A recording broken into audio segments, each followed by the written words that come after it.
Hello and welcome to Lost Love Chronicles. Dear listeners, before we get started, drop a quick hi in the comments and let us know where you're tuning in from. Also, if you have any suggestions for us to make the channel better, please let us know. Now let's start with the story. My name's Hudson, I'm 35, and up until recently, I thought I had everything figured out. I was married to Jenna, she's 32 now, and for 7 years, things looked solid on paper. Our relationship seemed typical from the outside. I mean, nothing fancy. No whirlwind romance or dramatic ups and downs. Just stable. I built my construction company from nothing. Literally nothing. I started with just me, an old used F-150 that rattled every time I braked too hard, and a set of tools that barely filled half a garage. The first few years?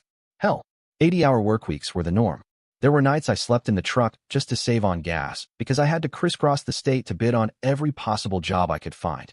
I'd be parked outside some job site, eating a gas station sandwich at midnight, just hoping the next day's pitch would land. I'm not saying this to brag, but I gave everything to make this company real. I missed my best friend's wedding because we had a commercial build running behind schedule, and finishing it meant we'd stay in the black for that year. One winter, I worked through a bout of pneumonia. I could barely breathe, but I showed up every day because losing that client would have sunk us. Every dollar I made, I poured back into the business, better equipment, better trucks, hiring solid guys I could rely on. I didn't take shortcuts. I couldn't afford to. And through all of it, I thought I was building something not just for me, but for us. Jenna never worked a day during our marriage. That wasn't an issue for me. That was our deal. You focus on your dreams, babe, and I'll take care of the house, she told me early on. It seemed fair at the time. We were a team, right? But what taking care of the house ended up meaning was something else entirely. She used my money to hire a cleaning service. Takeout became our regular dinner planned for, sometimes 5 nights a week. And those so-called dinner parties? Supposedly for networking, but they always seemed to be packed with her friends. Never mind. She'd redecorate the living room when she got bored. I counted 3 full makeovers in 7 years, new rugs, curtains, sometimes new furniture altogether. I didn't argue. If it made her happy, fine. I wanted her to have a life she loved. That's what you do when you love someone, right? So I gave her everything. Brand new Audi, personal trainer, shopping whenever the mood struck her. Meanwhile, I was still wearing the same 5 t-shirts in rotation, driving a beat-up old car with 100,000 miles on it. Not because I couldn't afford better, but because I'm practical. She never once had to worry about bills, and I never complained. Not once. Our home. It was nice. Not some massive mansion or anything, but definitely one of those upper-middle-class spots with a big yard, quiet neighborhood, good schools. We had a dog, no kids. And from the outside, people probably thought we were one of those perfect couples. Successful, smiling, put together. Jenna was that girl who turned heads everywhere. Charismatic as hell. She could walk into a room and have everyone hanging on her every word in 5 minutes. That used to make me proud. And no, I wasn't jealous. I trusted her. Completely. I worked late most nights. The company was growing fast, which was great, but it also meant I was burning the candle at both ends. Managing multiple construction sites, coordinating with contractors, dealing with picky clients, and wading through endless city permits. It was no joke. One night, I was at the office probably around 10 p.m., trying to finish up bids for 3 different commercial projects that were all due by the end of the week. I was drained but pushing through when my phone buzzed. It was a text from Brian. He's a buddy of mine who owns a restaurant downtown. Good guy, no drama. Brian, hey man, is Jen out of town? 'Cause I swear I just saw her at the Orchid with some dude. The Orchid, obviously not its real name, isn't your average date night place. It's upscale, borderline pretentious. You don't eat there unless you're celebrating something or trying hard to impress someone. Minimum $300 on dinner. Easy. My stomach dropped. Jenna had told me earlier that evening she wasn't feeling well and planned to stay home. I replied, me, you sure it was her? Brian, dude, she was literally 2 tables away. And they weren't acting like casual friends, if you know what I mean. I just sat there staring at the screen. My first instinct was to make excuses for her. Maybe it was a cousin. Maybe an old friend in town. Something innocent. Something explainable. The next morning, I tried to stay calm. While we were having coffee, I played it casual. So what did you end up doing last night? I asked, keeping my tone light. She didn't blink. Oh, nothing really, she said, stirring her coffee. Watched some Netflix and went to bed early. Still feeling kind of crappy. She lied. Straight to my face. That was the moment everything shifted. I'd always believed in trust. I never went through her phone, never tracked her location, never questioned her when she said she was going out with friends. I thought that kind of stuff was toxic. But now I had a reason. That night, after she fell asleep, I sat on the edge of the bed with my laptop and logged into our shared bank account. At first, nothing seemed off. Groceries, gas, her trainer, Amazon orders, normal stuff. But then I saw it. A $2,800 charge at the Orchid. From 2 nights ago. I felt my chest tighten. $2,800? That's 3 months of car payments. That's half a roofing job for one of our clients' duplexes. Jenna didn't have her own credit card. We shared everything, one account, one line of spending. So where the hell did this charge come from? The next day, I made sure to get home early and grab the mail before she could. That's when I found it, a credit card bill in her name. From some bank I'd never even heard of.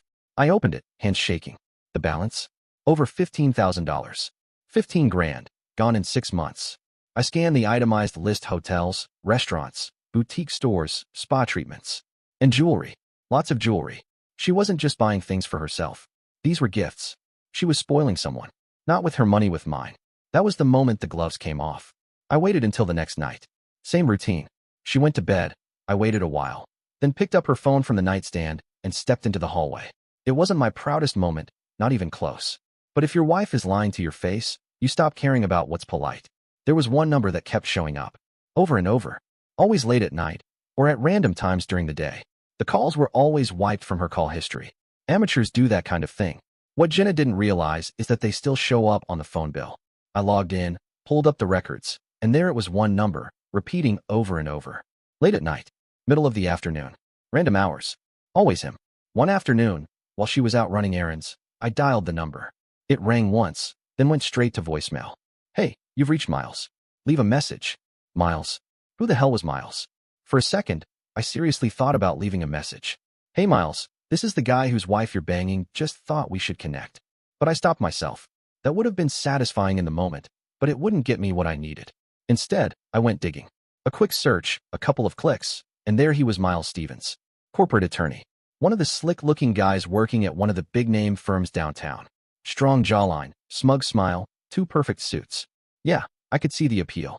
They weren't connected on Facebook, no photos together, no likes, no obvious signs, but I kept looking. And once I knew what I was hunting for, it didn't take long. A few common exchanges on public posts stood out. Flirty, subtle, just enough to know they'd been circling each other for a while.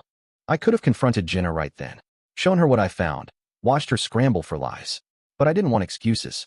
I didn't want half-truths or tears or some half-baked story about emotional distance. I wanted hard proof.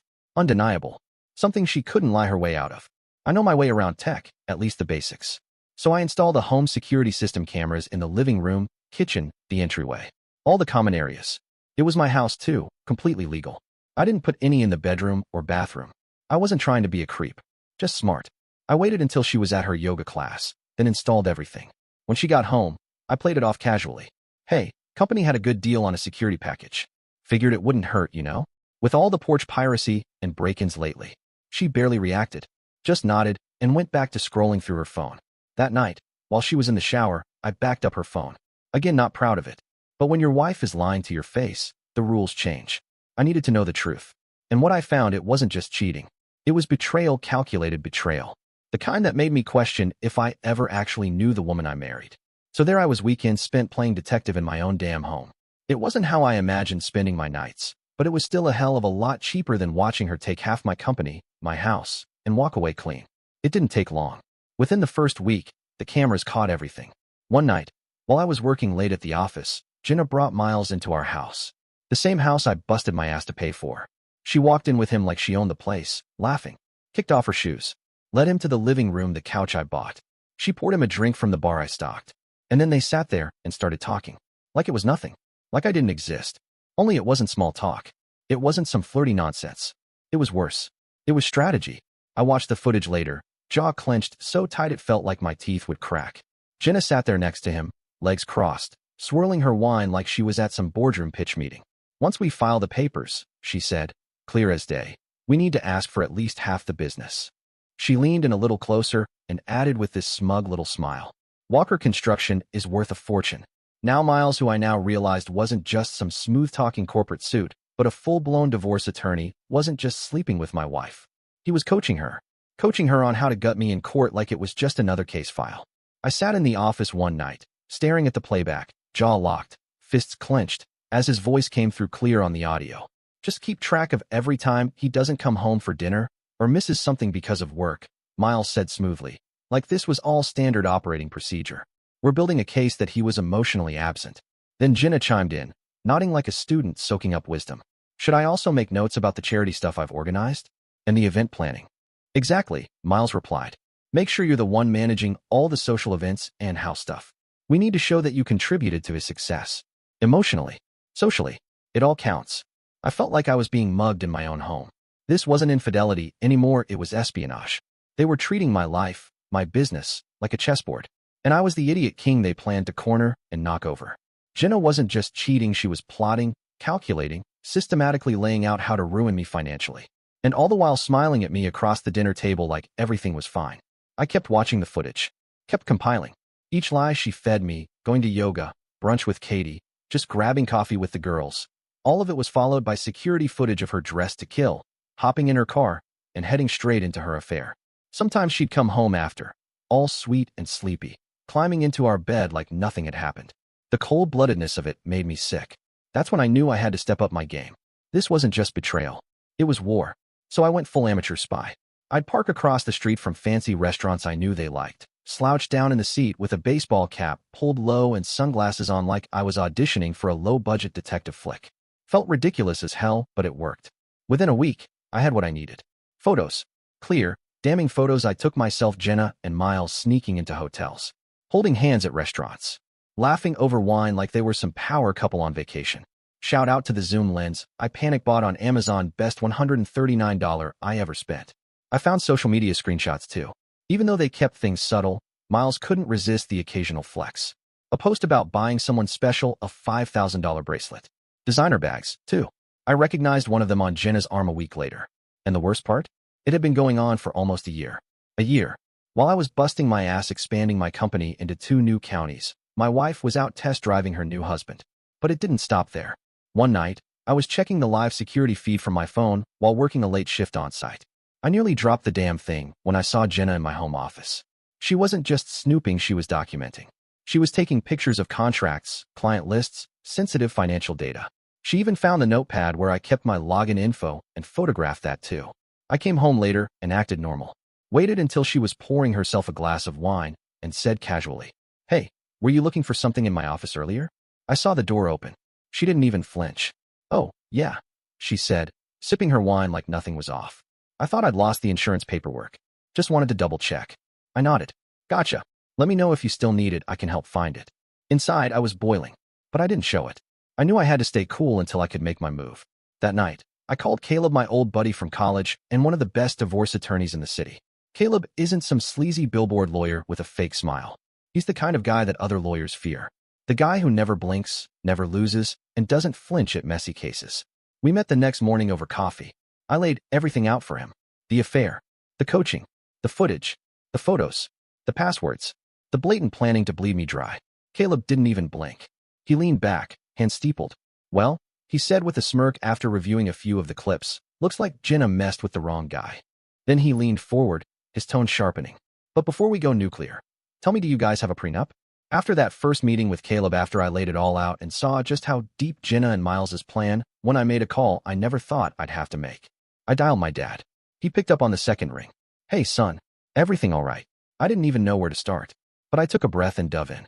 I told him about Jenna, the affair, the hidden credit card, the camera footage, the phone records, the scheming. "Miles." There was a long silence after I finished.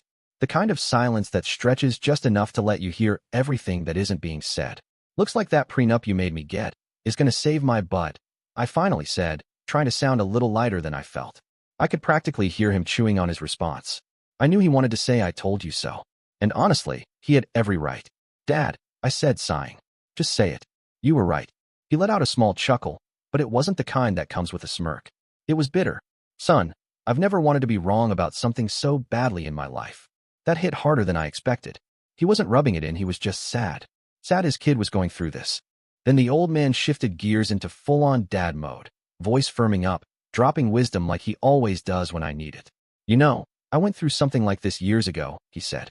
"Not with your mom, she's still the only woman who can put up with me for 45 years. He chuckled again, softer this time. "It was my old business partner," he went on. "Guy tried to gut me after years of building together. Thought he could just take what we made and start fresh without me. People like that, they're out there. But you never expect it to be someone you sleep next to every night. That line, it hit me in the chest. Because he was right. I'd have bet everything on Jenna's loyalty. Turns out I almost did. That's when it really sank and we did have a prenup. I remembered the day I brought it up. My business was just barely off the ground back then. A couple of guys, a beat-up truck, some tools, and more hustle than sense. But Dad insisted. He'd seen too much. Been through too much. He made sure I didn't walk into marriage blind. I remember sitting with Jenna at this little cafe downtown, palms sweating, heart thudding in my chest. I hated even bringing it up. I didn't want her to think I didn't trust her. But when I finally got the words out, she just smiled, took a sip of her latte, and said, "Sure, whatever. It's just a piece of paper, right?" Then, like it was nothing, she flipped her phone around and started showing me pictures of wedding venues. At the time, I thought it meant we were solid. That she didn't care because she wasn't in it for the money. She signed it easily, smiled the whole time, like she was doing me a favor by humoring my dad's old-school paranoia. I'd almost forgotten about that prenup, because I never thought I'd need it. Apparently, Jenna forgot about it too. Or maybe Miles convinced her it wouldn't hold up in court. Either way, I gave Caleb the documents. He combed through every clause like a surgeon. When he finally looked up, he gave me a sharp nod. "This is good. Solid. Detailed. Covers everything you brought into the marriage, everything you built after." But, he raised a finger, "We need to be careful." I narrowed my eyes. "Careful how?" "If she can prove emotional abuse or abandonment," Caleb said, tapping the file with his pen, "a judge might throw this out. Especially in a sympathetic court. So we can't give her anything she can use against you." And that's when we started mapping it out. We'd let her think the plan was working. Let her and Miles feel comfortable. I'd keep playing the part of the clueless husband. Keep going to work. Keep smiling. Keep sleeping next to the woman who was plotting to destroy me. All while Caleb and I quietly, methodically, prepared our counterattack. So for the next few weeks, I played the part. I was the perfect husband on the surface. Brought home flowers for no reason, like some guy out of a rom-com. I suggested date nights, even ones at her favorite places. She declined most of them, of course. "I'm tired," she'd say, or "not feeling well tonight." I didn't push. I didn't react. I just smiled and nodded. But I made damn sure other people saw me trying. Friends, neighbors, my sister, when she dropped by one evening. All witnesses to the man who was trying to save his marriage. Behind the curtain, though, I was securing the castle. I moved every important business document out of the house and into a locked file cabinet at my office. I changed every password, banking, cloud storage, emails, everything. I opened a separate bank account under my business name and started slowly shifting certain liquid assets legally. Mind you, with Caleb's green light. Everything would be fully disclosed during the proceedings. I wasn't hiding anything from the court, just from Jenna. I also kept documenting everything. Every time she claimed to be at yoga and was actually sipping wine with Miles at some rooftop bar, logged. Every time she withdrew a suspiciously large amount of cash from our joint account, screenshotted and logged. Every phone call, every message, every lie. Stored, dated, backed up. The whole time, she thought I was clueless. She probably laughed about it with Miles. "He has no idea," I imagined her saying. "He's too wrapped up in his work to notice anything." She thought I was the same guy who used to leave my car keys in the fridge when I was exhausted after a 16-hour shift. An easy mark. Well, she thought wrong. Then, about a month into my quiet war, the universe dropped the cherry on top. A gift, wrapped in pure stupidity. She left her email open on our shared computer. I sat down just to check some work files, and there it was bold at the top of the inbox. Subject, divorce strategy. Sender, Jenna. I didn't breathe. Didn't blink. I opened the email. Screenshots. Instantly. Click, click, click. The message to Miles spelled everything out like a playbook for betrayal. She was going to wait until Walker Construction wrapped up our biggest project to date. One I'd been pouring blood, sweat, and caffeine into for the last 8 months. Once that final payment hit, she'd file for divorce. She was going to claim half of it all. The business, the properties, the retirement accounts, even the tools, for God's sake. There was more. She wrote about how once she secured her share, they'd pack up and move to another state. Fresh start, she called it. As if gutting someone's life was just page one of some romantic adventure. That was it for me. I had everything now. Evidence, timeline, motive, intent, audio, video, and now, a signed confession, practically. Time to meet with Caleb. We sat in his office 2 days later, surrounded by files, footage, and the growing list of receipts I'd built. She thought she could outmaneuver a builder, I muttered. Caleb just shook his head, smiling faintly as he sorted through the screenshots. Jenna thought she was clever, but she's walking straight into a buzzsaw. Then he asked me something that stuck with me. Do you think she really forgot about the prenup? I'd been wondering the same thing. Because here's the thing, not only had she not forgotten about it, she and Miles had actively been trying to figure out how to get rid of it. When I finally dug deeper into her email account, I found the thread. Exchanges between her and Miles, trading legal nonsense like candy. Miles wrote, "Prenups get thrown out all the time. We'll argue you signed under duress. He pressured you into it. It was unfair. One-sided. Boom, invalidated." Jenna was eating it up. No hesitation. She believed him completely. She had so much faith in Miles's legal expertise, she didn't even bother to check the prenup herself. She thought she was one step ahead of me. That smug little smirk she wore the day it all started, God, I can still see it. Like she was already counting the money in her head. What she didn't know was that she was about to get absolutely schooled. Anyway, back to the story. By the time Jenna made her move, Caleb and I had been preparing for 6 solid weeks. We weren't just ready, we were loaded. Video footage, text messages, emails, bank statements, credit card bills. We had a mountain of evidence proving the affair and their entire conspiracy to screw me over in the divorce. Then it happened. One evening, I walked through the door, covered in drywall dust and sweat from a long day, and there she was, waiting in the kitchen like some cheap drama villain, leaning against the counter with that weird, smug grin on her face. "We need to talk," she said, and slid an envelope across the kitchen island like she was serving a royal decree. I picked it up slowly, like I was confused, like I had no clue what this could possibly be. Opened it. Divorce papers. I scanned through the contents while she stood there, watching me like a hawk, waiting for the reaction. The demands were laughably predictable. Half of my business. Alimony for life, no less. The house. Even my truck. It was, on paper, a financial bloodbath. "I'm not happy anymore," she said, in this tone that sounded like she'd rehearsed it in front of a mirror. "I think we both know this isn't working." I looked up at her slowly, played it like a man trying to understand. "Can I ask why?" I said. "Is there someone else?" "No." She didn't even flinch. Lied right to my face. "I just feel like we've grown apart. You're always working, and I need more from a relationship." I wanted to laugh, or scream, or drop a stack of screenshots on the table and ask her if Miles helped her draft the script. But I didn't. I stuck to the plan.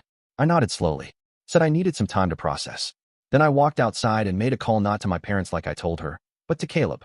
"It's game on," I told him. The next few weeks were surreal. We were still under the same roof, but barely spoke. She was out late constantly, not even pretending anymore.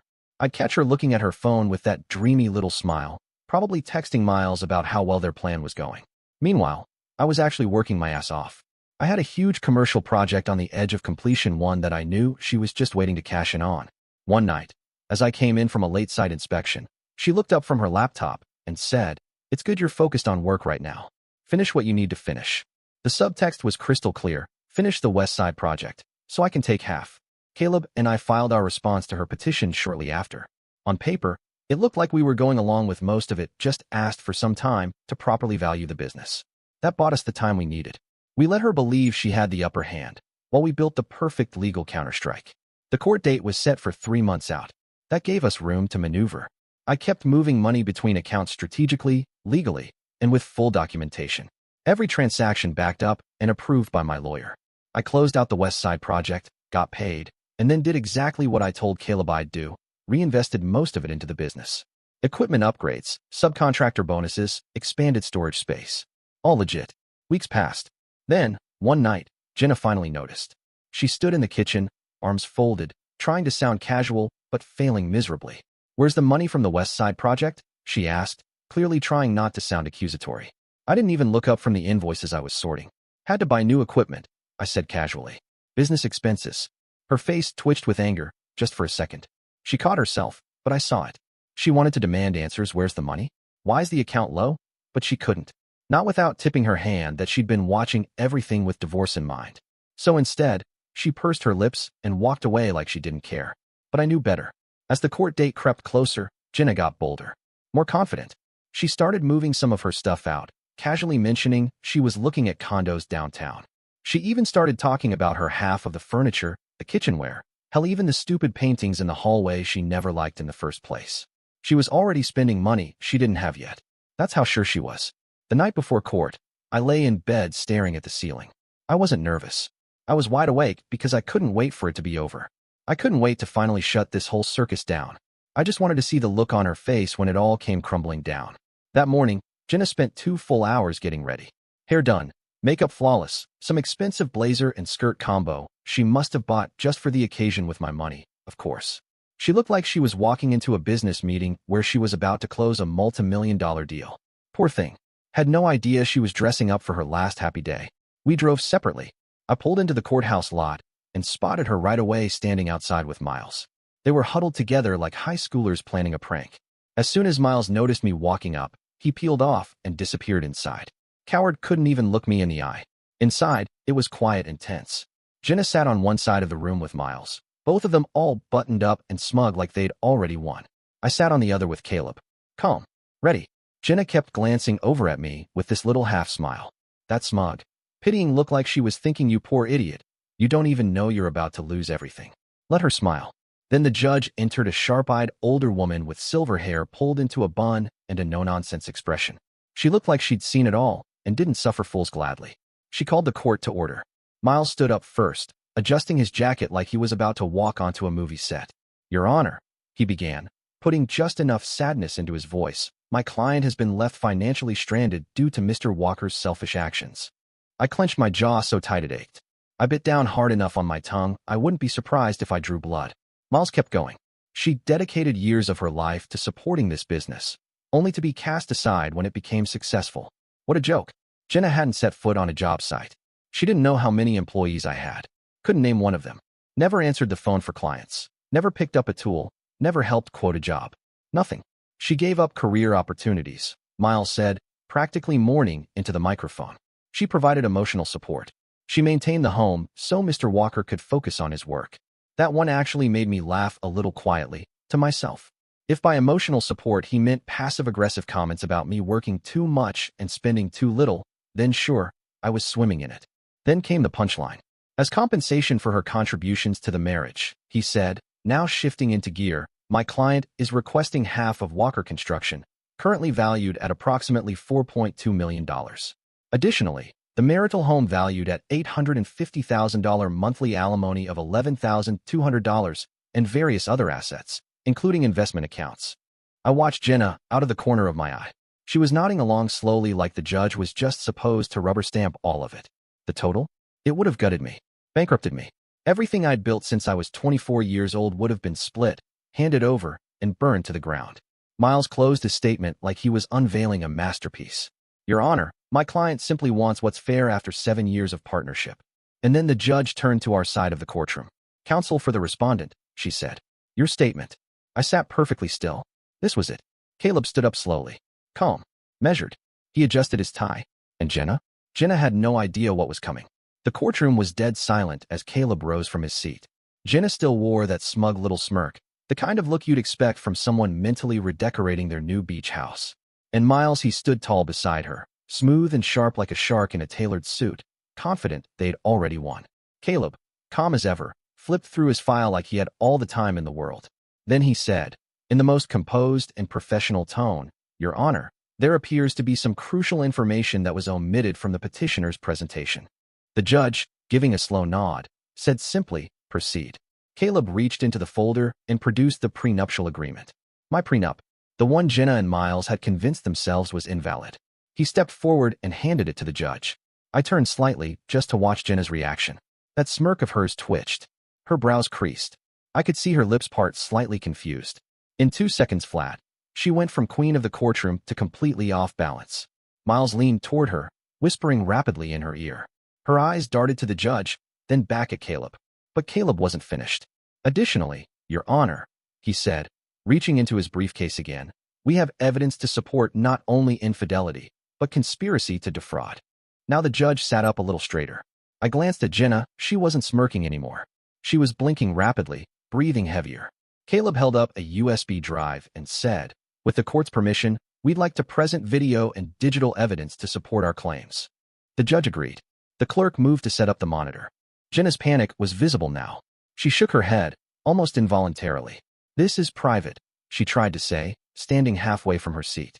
Sit down, Mrs. Walker, the judge ordered, sharp and firm. And just like that, the video began. The first clip played. Jenna and Miles in my living room, our living room, talking about how to get around the prenup and take half the business. The audio was crystal clear. Miles said something about timing the divorce with the big project payout. Jenna giggled. I didn't move, just kept watching her.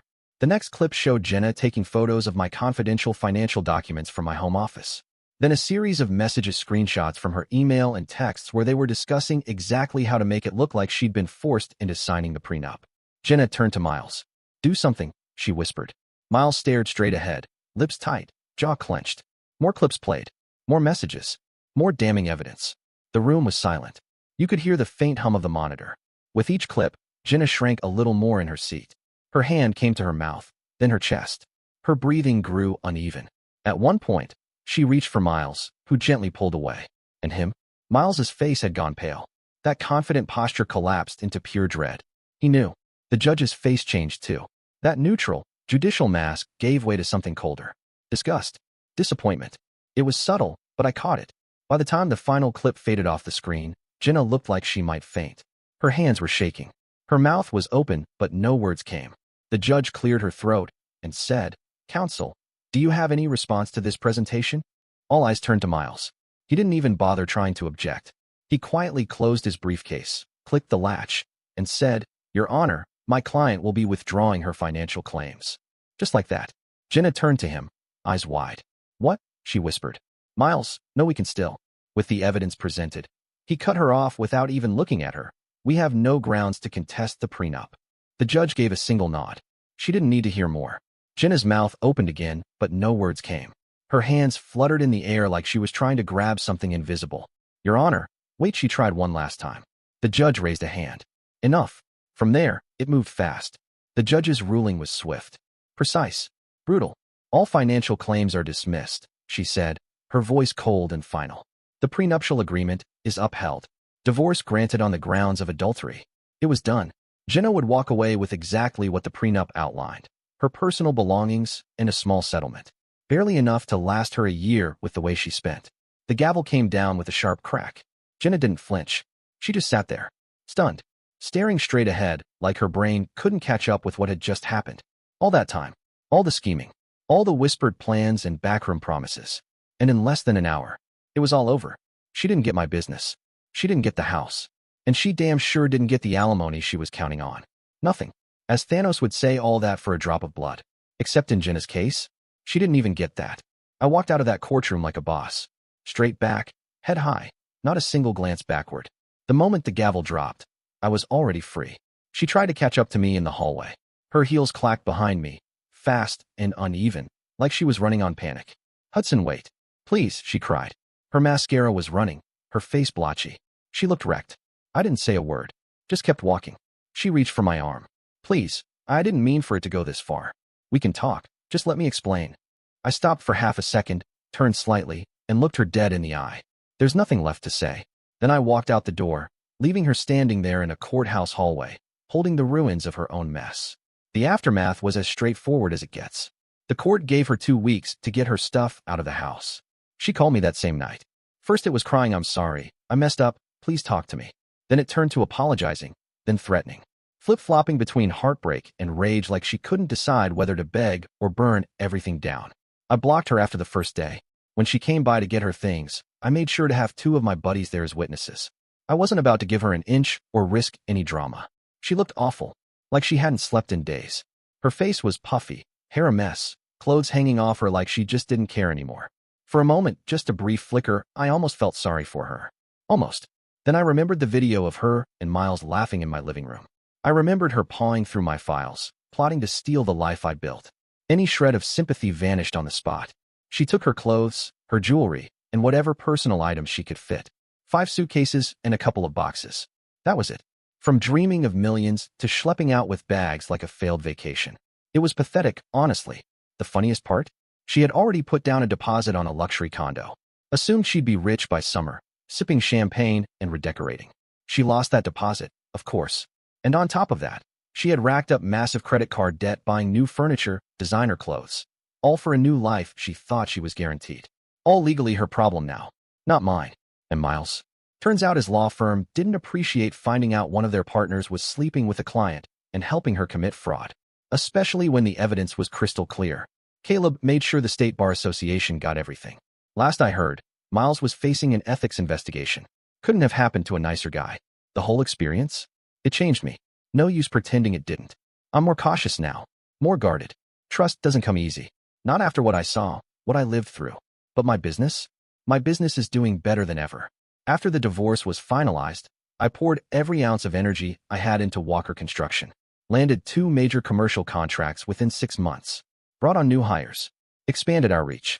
I even sold the house, couldn't stand being in that place anymore. Too many memories soaked into the walls like mold. I bought a smaller place closer to my main office. Not as fancy, but it's mine. Every brick, every tile, every key mine. Some friends tried setting me up a few months later. I gave it a shot. Went on a couple dates. But I wasn't really into it. Couldn't relax. Couldn't shake the instinct to second-guess everything. That kind of betrayal doesn't just wear off. Maybe someday. But not now. For now, I'm good. Focused. Building something solid. Something honest. And actually, I'm pretty damn good. Oh, and I got a dog. Named him Pickle. Wasn't a planned addition to my life. 2 months after the divorce was finalized, I was at a job site checking on a foundation pour normal day. Nothing out of the ordinary when this mangy little mutt wandered onto the property. He was a mess. This weird greenish-brown color from rolling around in God knows what. Skinny as heck, ribs showing. One of my crew reached for a stick to shoo him off. I got it, I said, waving the guy off. I knelt down and tore off a chunk of my sandwich. Here, buddy. The little guy inched closer, cautious, then snatched it like he hadn't eaten in days. He just sat there after, staring up at me like I'd handed him the keys to the kingdom. No collar. No tag. Later that day, I took him to the vet. Still smelled like something fermented. Turned out the stains all over him weren't pickle juice like I'd first joked, but algae from the creek behind the construction site. They eventually wore off, but by then, the name had already stuck. Pickle. Vet guessed he was about 2 years old, some oddball mix of terrier, maybe a bit of chihuahua, and probably half raccoon from the looks of him. No microchip. No signs anyone was looking for him. I hadn't planned on keeping him. I'm just cleaning him up, I told myself. Get him ready for a shelter or something. That's it. But that first night, I was on the couch, flipping through emails when he hopped up beside me. Climbed right onto my leg, gave this long, exaggerated sigh like life is hard, then passed out cold. And that was pretty much it. Game over. Pickle sleeps in my bed now. Jenna would have lost her mind over that. She used to harp on about dog boundaries like she was raising show poodles in Buckingham Palace. Pickle doesn't care. He comes to work with me most days, rides shotgun in the truck, his head out the window like he owns the road. Clients love him. Makes people smile. And somehow he's got this bizarre talent for finding stuff. Dropped screws? Misplaced measuring tapes? If it hits the dirt, Pickle's on it. He's probably saved us hours of scavenger hunts on job sites. But the best part? Pickle doesn't give a damn about my bank account. After years of Jenna making everything about money, vacation budgets, brand names, how I presented to her friends, there's something almost holy about a relationship measured in tennis balls and belly rubs. 3 months after everything, Jenna tried to reach out again. She sent this long, rambling email. Talked about how she'd changed, how she realized what she lost. I didn't respond. Some things can't be fixed. Some bridges? They burn for a reason. It's been about 6 months now since the divorce was finalized. I still hear about Jenna now, and then mutual friends, gossip here and there. Word is she moved back in with her parents for a while. Got some job at a boutique. Not exactly the high society divorcee she'd been imagining. As for me, life goes on. I'm even thinking about taking a vacation for the first time in years. Somewhere warm, somewhere quiet. Beaches, no cell service, just me and Pickle. And it's been a year and a half since the divorce now. Figured I'd share where things stand today. First off, my business has actually grown like crazy since all this went down. It's like the moment Jenna stopped draining my bank account, and more importantly, my mental energy, I could finally breathe. Focus. Really lock in on what miles is. We've expanded into 3 new counties. Even opened up a second office. That one felt huge standing in the new space with freshly painted walls and my name on the door, knowing it was all mine. No one riding my coattails or scheming behind my back. I've got almost 40 employees now. People who actually want to be there. And we're booked solid with projects for the next year and a half. It's almost overwhelming in the best way possible. But here's the kicker, the revenge part of this story isn't quite over. Remember how my lawyer Caleb sent all the evidence to the State Bar Association? Yeah, turns out helping your girlfriend defraud her husband while actively sleeping with her doesn't look great to the folks who hand out law licenses. After a pretty lengthy investigation, Miles got his license suspended for 18 months. 18 long months of no courtroom drama, no fancy suits, no shady representations. No idea how he's paying his bills now. But frankly, not my problem. As for Jenna, most of what I've heard comes through the grapevine. I don't go looking, but people talk. Apparently, After the courtroom disaster and moving back in with her parents, she decided to reinvent herself. Started an Instagram account. Tried to become some sort of lifestyle influencer. Yeah, Jenna, the same woman who once turned her nose up at those people online, was now hustling selfies and discount codes. She started promoting boutiques and tagging local businesses in every post. Last I checked, maybe 2,000 followers. That's being generous. Word is she's been begging for free stuff in exchange for exposure. Pretty sad. This is someone who used to walk through high-end stores with her card out before she even picked something up. Someone who didn't blink at dropping $5,000 in an afternoon. And now, chasing freebies and likes. But honestly, the most satisfying part didn't come from watching her fall. It came from watching their fake little fairy tale implode. A mutual friend told me Jenna and Miles tried to make it work after everything settled. Moved in together, some crappy apartment in a bad part of town. Didn't even last 3 months. They had a massive blowout. Apparently, once the money dried up, so did their love story. Big surprise. Miles, true to form, cheated on her. With some paralegal from his old firm. Poetry. In motion. Last month, I finally took that beach vacation I'd been talking about for years. Hawaii. 2 whole weeks. Left my laptop at home. Didn't even touch work emails except twice, and only because I was bored on the plane. Guess what? The business didn't collapse. The world didn't end. And I remembered what it felt like to actually relax. To sit in the sun, drink something cold, and not worry about betrayal or lawsuits or people trying to steal what I built. Life isn't perfect now, but it's good. I work hard. I'm surrounded by people I trust. I'm building something real, something meaningful, not just in my business, but in my personal life too. And at the end of the day, that's worth more than any amount of money Jenna tried to take from me. Dear listeners, please share your thoughts in the comments section below, and don't forget to like, share, and subscribe.